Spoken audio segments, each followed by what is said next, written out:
beginning of time, man has yearned to destroy the sun. I will do the next best thing. Block it out. Climate change. Climate change. Climate change. Mass extinction.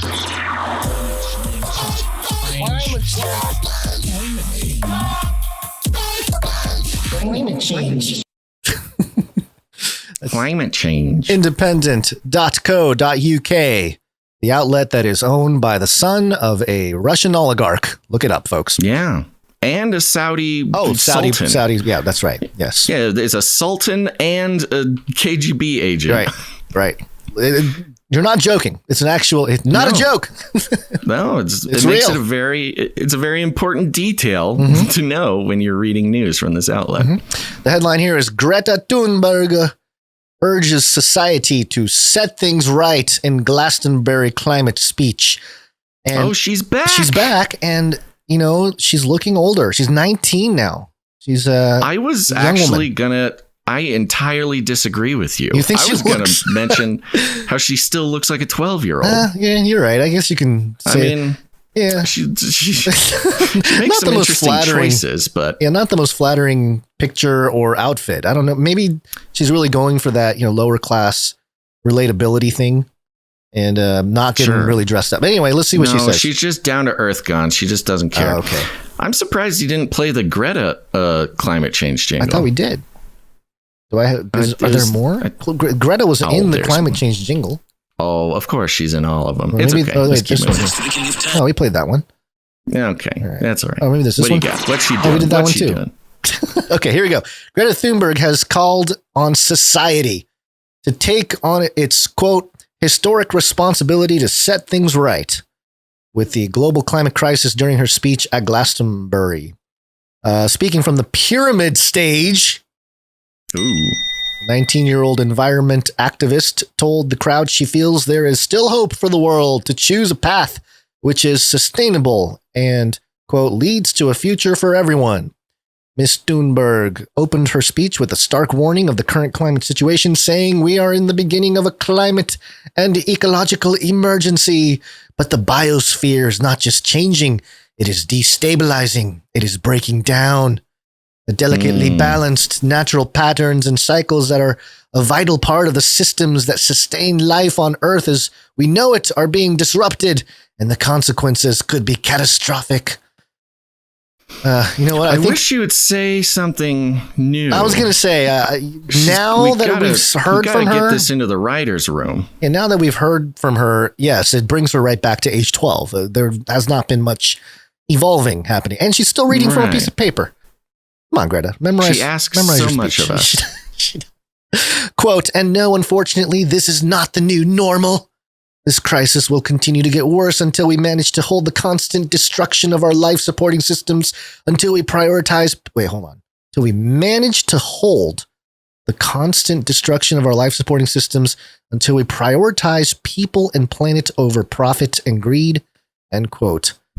Okay. Yeah. There is the change right there. Yeah. I think that's the shift in the message is prioritize people and planet. But, this was a discussion I had. I was talking to a what are people, Copenhagen person, someone from Copenhagen. And they were surprised that I had any opinion about climate change that wasn't just the Greta copy paste opinion. And I wasn't even trying to blow anybody's mind or be contentious or anything. Yeah. I just had some extra things that I had to say about it.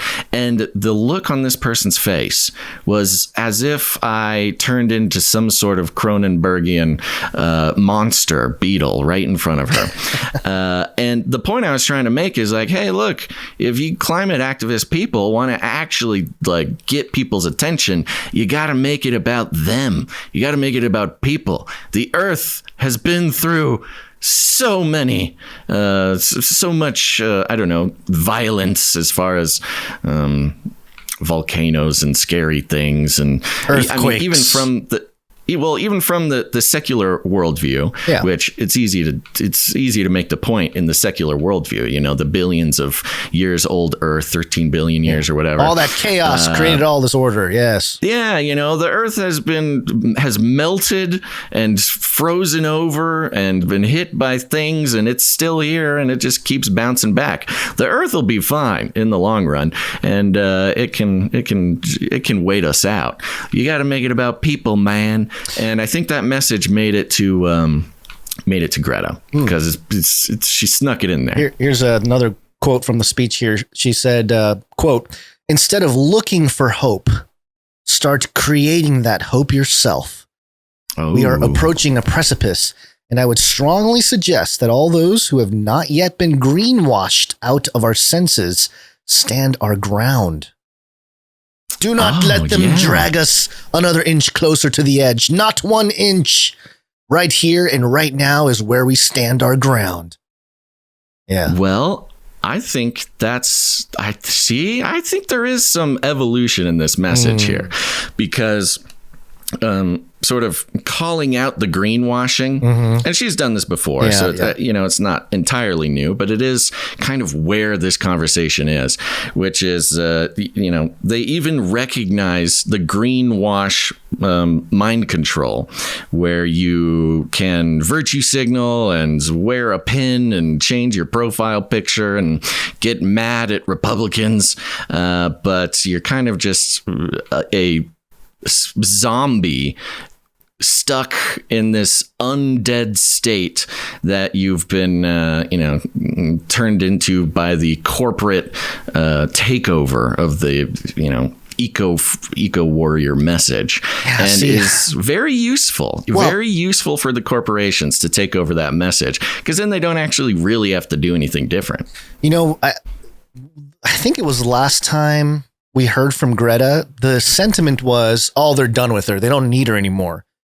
And I remember pushing back on that, thinking, no, I think she can be very useful in the sort of counterculture of the corporate takeover of the whole green thing.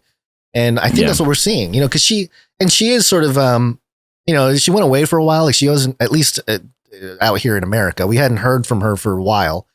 And so it's very interesting. But one thing that's fun is, because it's Glastonbury, Miss Thunberg's speech was followed by a set by pop rock band Haim, with Noel Gallagher's High Flying Birds taking to the pyramid stage after them. And Noel Gallagher was I think he was in Oasis. Do you remember Oasis, Basil? Champagne Supernova, I do remember Oasis, all that kind of stuff. And which, by the way, what you know, Oasis, it's just an illusion, you know, illusion of life. This was kind of an interesting connection there, but good fit for the eco thing. The eco thing, and you know, just have that illusion that there's some kind of I don't know, fuel or water, utopia. It's the utopic illusion. Sure. So anyway, that's a little Greta update there, and you know, Billie Eilish was there, and the whole deal. It was a whole thing. Billie Eilish. You're such a boomer, Cons. I'm not a boomer. Bobby Eyelash. That the kids like so much. Who's Bobby Eyelash? Bobby Eyelash. Here's another interesting climate change thing here. This is from the Daily Skeptic. And just before we read the story, the headline here is "Climate Scientist Says Humans Cause Less Than 0.0 degrees Celsius of Global Warming and Warns of, quote, anarchy from, quote, delusional net zero policies."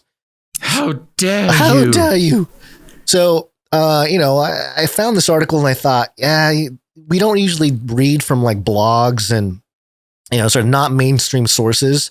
But we have highlighted in the last probably 6 months where mainstream media, talking heads, journalists, whatever, they have started their migration off of those platforms and creating their own platforms, creating either, you know, a blog or what was one? The infiltration. It's the mainstream infiltration of independent media, especially now that a lot of the radical sort of left journalists are getting their axed. You know, their wrists slapped for, you know, creating the distrust in the news over the past couple years, or at least the, elevating it into some sort of, culture war apocalypse. Right. And so a lot of them are getting let go or demoted. Taylor Lorenz just got demoted, which is hilarious. And a lot of them are leaving mainstream and going into the independent media space and infiltrating while keeping the practices and the ideologies and the mission of the sort of mainstream overlords. In one sense, it is an infiltration. In another sense, it's almost like just part of the migration process. Because, if you think about why conservatives and right wing, why they had to start moving off of these. I think about us, like we got, my YouTube channel got shut down. I mean, a bunch of people's YouTubes got shut down in the last couple of years. And we had no other choice, right? But to move. And now it's now that the pendulum is swinging the other way, it's like the same thing has to happen to all these lefties that had jobs in the mainstream, whatever. That is what it now is. They got to do the same thing. So it's kind of like they're being forced into this migration process into the internet in general. It's the if you can't beat them, join them type thing. They realize that they can't, cable news can't compete with independent news on the internet. And so, this is the only way, and I think it's how they destroy it. It is part of the war. It's not just like, oh, we want to be like you, because I've heard some independent media people be like, oh, CNN just wants to be like us. They want to be on the internet. They want to be cool, hip, young internet people. And I'm like, no, man, that's not it. They want to destroy you, and this is how they're going to do it. Right. So this is and by the way, one example of that sort of, left liberal moving on to their own thing on the internet. If you're curious, go look up Grid. I would include a lot of conservatives on that too. Sure. But I'm talking it's not specifically about the left or the right. It's about the mainstream shills. Moving. Yes, grid.news, if you want to go check out one of those examples.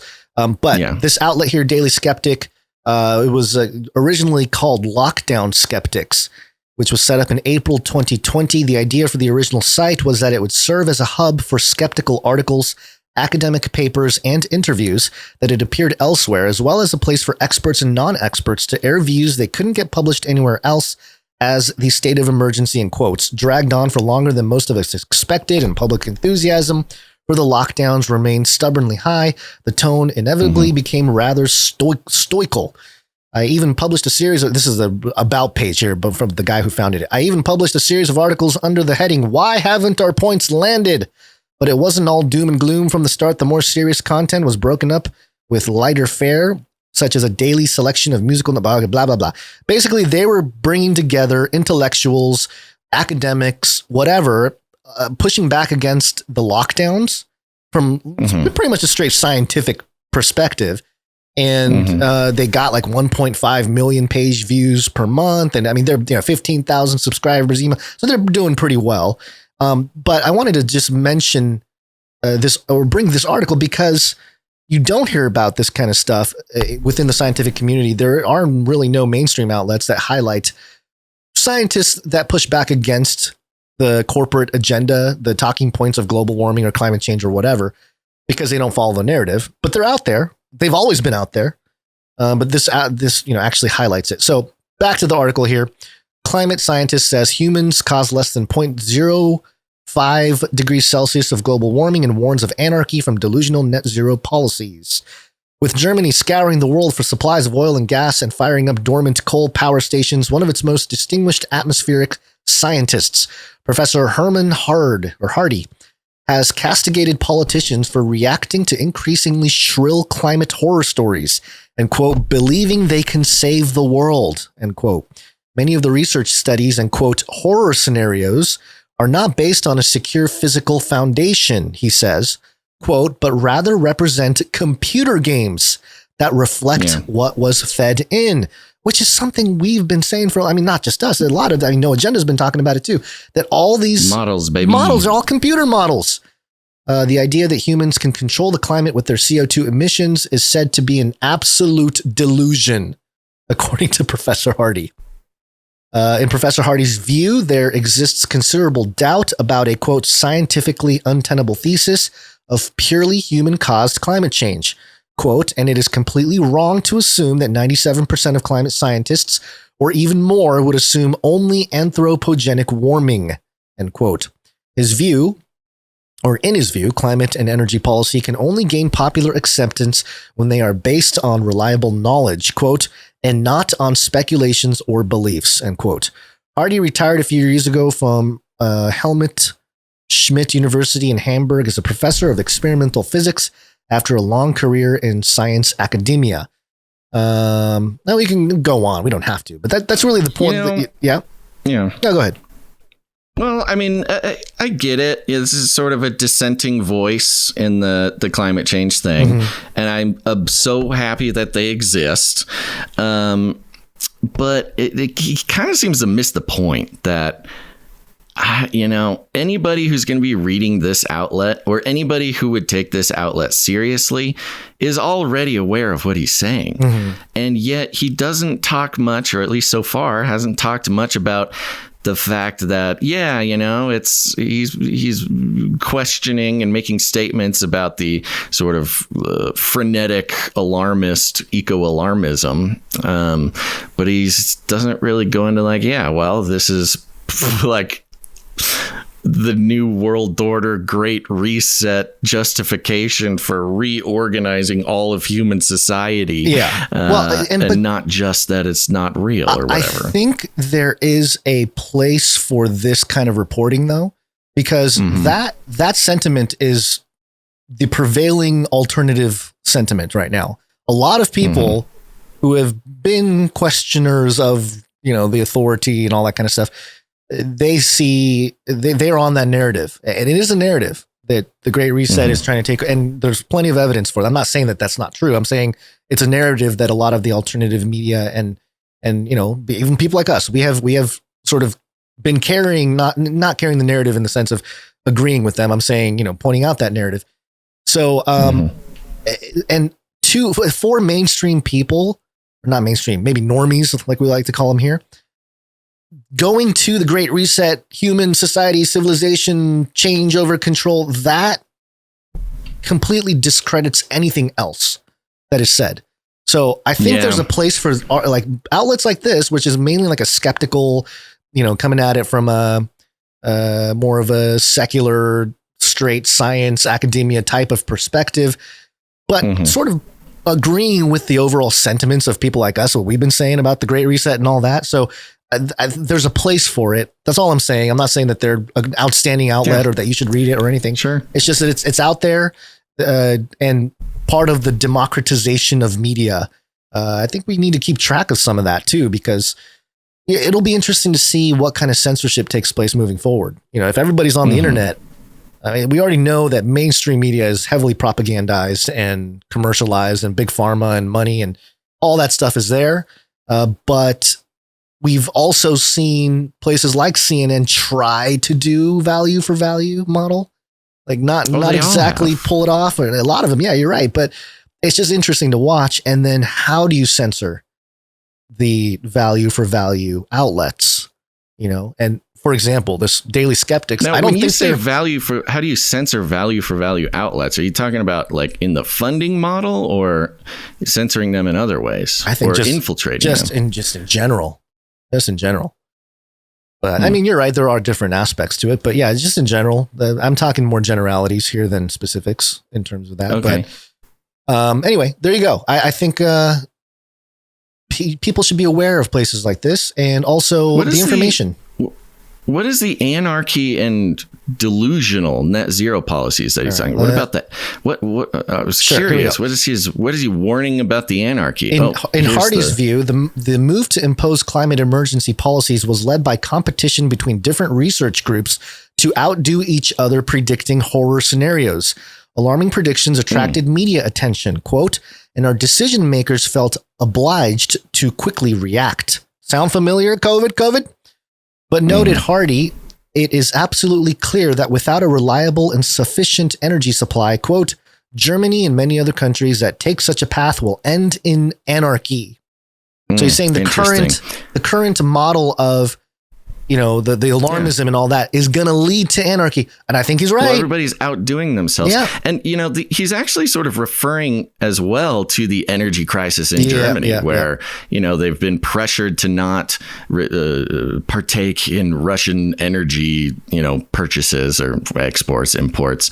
And they were also pressured into shutting down all of their nuclear plants in the name of, you know, eco-warriorship. And now they're just completely hosed. They're in so much trouble. So it sounds like this guy is kind of speaking in that context.